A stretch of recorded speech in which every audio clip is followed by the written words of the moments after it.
Saudi अरब और Iran, जिन्हें सालों तक मिडिल ईस्ट की दो बड़ी विरोधी ताकतों के तौर पर देखा जा रहा था, अगर एक ही ढाल का वो हिस्सा बनने लगे तो क्या होगा। और अब कहानी सिर्फ इतनी नहीं है कि सऊदी अरब, तुर्की और पाकिस्तान ने एक नया रक्षा समझौता किया है। कहानी में एक बड़ा ट्विस्ट आया है। अब रिपोर्ट के मुताबिक ईरान को भी इस समझौते में शामिल होने का न्योता भेज दिया गया है। और सबसे दिलचस्प बात देखिए, इसी वक्त पाकिस्तान के army chief field marshal Asim Munir भी तेहरान पहुंच गए। तो क्या पश्चिम एशिया में कोई बहुत बड़ा खेल चल रहा है? क्या सऊदी अरब और ईरान की पुरानी दुश्मनी अब किसी नए समझौते में बदलने वाली है?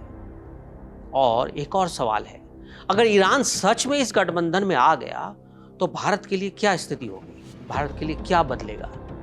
अब लेबनान के समाचार नेटवर्क अल मायदीन की रिपोर्ट में बताया गया कि ईरानी संसद से जुड़े मीडिया संस्थान खाने मिल्लत के प्रमुख मेहदी रमीनी के हवाले से कहा गया है कि ईरान को न्योता है और तेहरान इस प्रस्ताव पर विचार कर रहा है।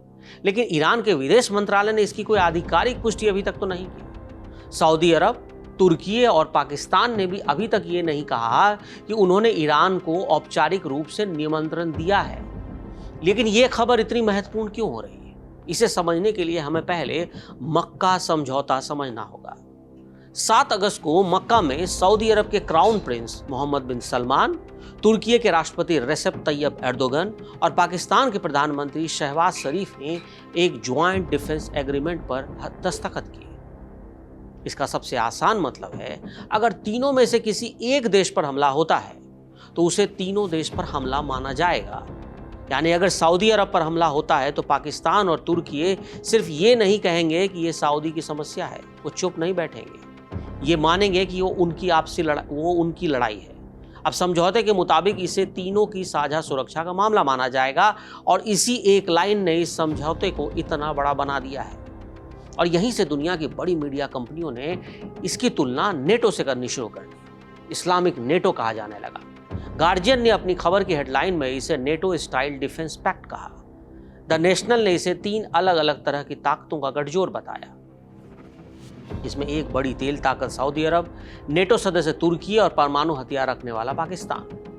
अब तुर्की के विदेश मंत्री हाकान फिदान ने कहा कि एक पर हमला होने पर बाकी देशों की प्रतिक्रिया वाला सिद्धांत नेटो के आर्टिकल 5 से तकनीकी तौर पर मिलता है। लेकिन नेटो 1949 से चल रहा पूरा एक सैन्य संगठन है। उसके पास स्थायी कमांड सिस्टम है, संस्थागत ढांचा है, दशकों का सैन्य अनुभव है।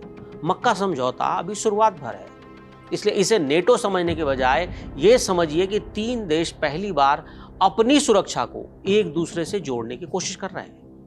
अब सवाल है कि सऊदी अरब, तुर्की और पाकिस्तान को अचानक ऐसा समझौता करने की जरूरत आन क्यों पड़ी? क्योंकि पश्चिम एशिया में हालात बदल रहा है।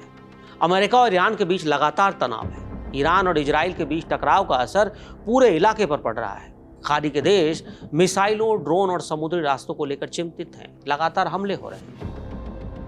ऐसे माहौल में सऊदी अरब शायद ये सोच रहा है कि अपनी सुरक्षा के लिए सिर्फ अमेरिका पर निर्भर रहना अब काफी नहीं है। अब इसी को एक आसान भाषा में समझिए कि सऊदी अरब के पास पैसा, ऊर्जा और क्षेत्रीय प्रभाव है। तुर्की के पास बड़ी सेना, नेटो का अनुभव और मजबूत रक्षा उद्योग है। पाकिस्तान के पास बड़ा सैन्य ढांचा है, उसे भी युद्ध का अनुभव है। सबसे बड़ी बात, परमाणु क्षमता है। यानी तीनों की ताकत अलग अलग, लेकिन तीनों उसे एक दूसरे के साथ जोड़ रहे हैं। और दिलचस्प बात यह कि पाकिस्तान और तुर्की दोनों ने साफ कहा कि यह समझौता किसी एक देश को निशाना बनाने के लिए नहीं है। पाकिस्तान के विदेश मंत्री इशाक डार ने इसे पूरी तरह डिफेंसिव बताया और कहा कि दूसरे क्षेत्रीय देश भी इसके सिद्धांत मानकर इसमें शामिल हो सकते हैं। अब यहां से कहानी पहुंचती है कहां? तेहरान। क्योंकि अगर समझौता सिर्फ 3 देशों तक रहता तो इसकी कहानी एक जैसी होती, लेकिन अगर ईरान इसमें आता है तो पूरी तस्वीर बदल जाती है। क्योंकि ईरान और सऊदी अरब को एक दूसरे का दुश्मन कहा जा सकता है। दोनों लंबे समय तक पश्चिमी एशिया में अपने अपने प्रभाव को बढ़ाने की कोशिश करते रहे। यमन में एक तरह का टकराव, सीरिया में अलग अलग पक्ष, इराक और लेबनान में अलग अलग प्रभाव, और सबसे ऊपर सुन्नी सऊदी अरब और शिया ईरान के बीच धार्मिक और राजनीतिक प्रतिस्पर्धा, एक तरह की दुश्मनी कही है। लेकिन फिर 2023 में एक बड़ा बदलाव हुआ। चीन की मध्यस्थता से सऊदी अरब और ईरान ने राजनयिक रिश्ते बहाल करने का फैसला किया। दोनों देशों ने तय किया कि मतभेद रहेंगे, लेकिन उन्हें बातचीत से संभालने की कोशिश की जाएगी। यानी दुश्मनी खत्म नहीं हुई है, लेकिन बातचीत भी शुरू हो गई है। और यही कारण है कि ईरान को मक्का समझौते में लाने की खबर इतनी बड़ी है। अब आते हैं भारत पर। सबसे पहले सऊदी अरब। आज भारत और सऊदी अरब का संबंध सिर्फ तेल तक सीमित नहीं है। 2025 में प्रधानमंत्री नरेंद्र मोदी की सऊदी अरब यात्रा के दौरान दोनों देशों ने अपनी स्ट्रेटेजिक पार्टनरशिप काउंसिल के जरिए रक्षा, सुरक्षा, ऊर्जा, निवेश, व्यापार और तकनीक में सहयोग बढ़ाने पर जोर दिया। यानी सऊदी अरब भारत के लिए एक बड़ा रणनीतिकार साझेदार है। दूसरी तरफ ईरान है, और ईरान भारत के लिए चाबहार की वजह से बेहद महत्वपूर्ण है।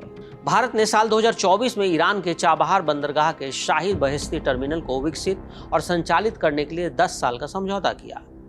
इसलिए भारत का फॉर्मूला साफ है, सऊदी अरब जरूरी है, ईरान भी जरूरी है, और भारत इनमें से किसी एक को भी नहीं छोड़ सकता। अगर मक्का समझौते के जरिए सऊदी अरब और ईरान के बीच तनाव कम होता है तो भारत के लिए अच्छी खबर हो सकती है, क्योंकि खाड़ी में कम तनाव का मतलब है ज्यादा सुरक्षित समुद्री रास्ते।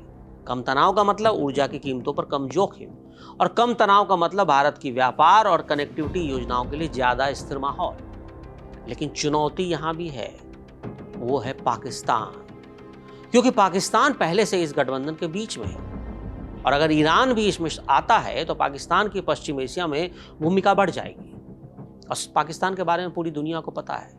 सऊदी अरब से उसके पुराने रक्षा संबंध हैं, तुर्की से उसके मजबूत रिश्ते हैं, ईरान उसका पड़ोसी है, और अमेरिका उससे बातचीत कर रहा है। खबर ये भी थी कि आसिम मुनीर ने ये अमेरिका को यह खबर दी थी कि वो तेहरान जा रहे हैं उससे बात करने के लिए। यानी पाकिस्तान के पास एक साथ कई दरवाजे खुले हैं। लेकिन भारत के लिए इसका मतलब ये नहीं कि कोई नया संकट पैदा हो गया है, लेकिन इतना जरूर है कि भारत को इस नए समीकरण पर नजर रखनी पड़ेगी। यहाँ ताजा खबर के साथ हर दिन की शुरुआत कड़क है। आमने सामने बैठ रखते हैं बात पूरे दम से, आराम से। चर्चा होती है बेधड़क। यहाँ किस्से कहानियों में बोल सरल और अंदाज बेहद कड़क मिलता है। जीने में एक तेवर है, जो आता है सही ज्ञान, जानकारी और उससे कमाई कड़क नोट से।